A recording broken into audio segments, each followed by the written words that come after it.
Allison here from my blog Direbane. I'm back here in the garage, my office in exile. Go forward with my next episode on the Legendary Lands of Arduin, the World Book of Khaas, published by Emperor's Choice Games and Miniatures back in 2004, written by Monty St. John. I apologize in my introductory effort. I kept saying Monty St. Jean. That's incorrect. And apologies to Monty, someone who actually worked a long time keeping the game of Arduin alive. I wanted to start out, you can see my first comment is, I hope the binding holds up well. I can already see I'm going to be turning pages back and forth and back and forth and back and forth. This is my map of Arduin. This is also published by Emperor's Choice Games. Probably got it about 2008. It's also sadly out of print. And I didn't know it at the time, but subsequently I got a picture of Dave Hargrave's original map. And this does match exactly with the map that Dave Hargrave was working on. I did want to note that Monty St. John talks about 3 distinctive campaigns in Arduin. The first 2 were the ones run by Dave Hargrave, the initial original campaign, then a later campaign that was more defined, where he had used a different world map. And I had actually heard from people that played in Dave's game that he often used different world maps to keep people that were playing in different campaigns from going around to different areas that they had heard about. Another thing that Dave did so we're talking about the first distinctive campaign was the initial campaign when Dave was first developing Arduin. The second campaign was a more distinct version of Dave's vision of Arduin. In the second campaign, there was some accusations of Dave being Monty Hall. He gave away too much power as of items and class power. So what he did at that time is he ran what he called the low entropy campaign. His high entropy campaign was a standard campaign with arcane magic and technological items. And his second campaign that was low entropy, which meant it lesser magic and technology. Third are the people who carried on the Arduin campaigns after David passed away. And so what I get from this is it may not be that all this is purely Dave Hargrave's imagination. It may be things that developed in the campaign after Dave Hargrave passed away. It's a chronological campaign. Probably say that the up to a certain point, the things that happened that were reflected in the grimoires were Dave's imagining up to that time, and things that happened subsequent to that were later campaigns. The book starts out as an introduction to the world of Khaas. The planet is Khaas. The continent where Arduin is on is called Kthoi. It's the third of 5 continents.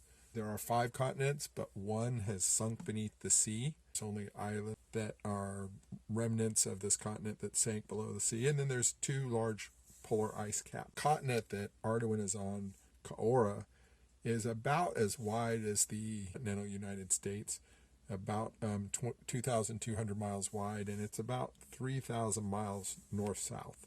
Generally, there are civilizations spread all across the continent from coast to coast.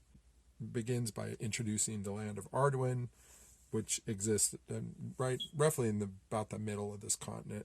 Also introduced in here is the original race that had conquered Khaas, which were the Kthoi. And they were reptilian, merciless, arcane creatures that also learned to harness technology. And they became a star-faring race that spread across other star systems, conquering other star systems, and then eventually came up against an enemy that defeated them. There was this reptilian race had become starfaring, but now they no longer exist on the planet Khaas, but their artifacts are still around. They do mention that time in Khaas is measured in cycles.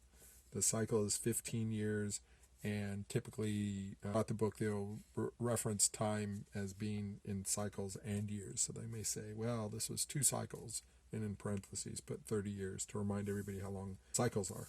planet of Khaas rotates around a small star called Saroth. We learned that the year for Khaas is 453 days, and that Khaas rotates counterclockwise on its axis. So this means that the sun rises in the west and sets in the east, different than Earth. The orbit around the star used to be shorter and less elliptical, but during the War of the One, this changed and the circuit grew to include 3 additional days. Again, it's introducing these ideas of science fiction coming in. It's written here that there's 5 other planets that existed in the system, but they're little more than vast expanses of asteroids now. Ring star in belts. It's got three main moons. There's a small red moon, a larger blue moon, and an even larger silvery moon, and they're associated with ancient gods. You mention here there's a 4th moon. It's only visible once every 1,000 years for a short time. It talks about that there's a supernova 2 cycles after the crowning of King Elric in Arduin. And you'll find that Dave Hargrave, in his mythology of his campaign, I don't know if it comes necessarily from Dave's own imagination or from what his players decided to call their characters, but you'll see a lot of references to cultural, from our time. So Elric, of course, would refer back to Elric of Melbourne from Stormbringer. So at any rate, there was a king, Elric, in Arduin, and I looked up, his reign, if you go back from roughly the present time, according to this book, was about 375 years ago. And so 2 cycles in, there was a supernova, so that would be 345 years ago. There was a supernova which formed a cat's eye nebula that still glows in the sky, and it's known as the Eye of God, and it's associated with this divinity known mysteriously as him. Then the book goes on to discuss the constellations that are visible, that are typically used for navigation and religious seedings. He writes, there are thousands of stars visible in the sky. These are the major constellations.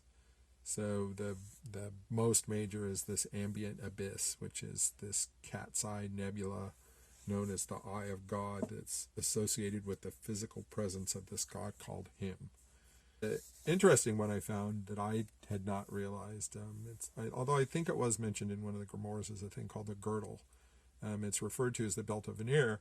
It's a circular length of stars, horizontal with the equator, and seemingly always geostationary in orbit around the planet.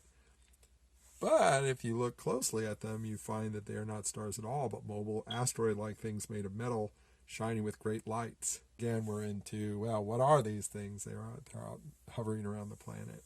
You still have this idea of these mechanical objects orbiting around the planet. I'll come back with episode 3, and we will look at the geography and possibly get into the Great Worm Road. And that's it.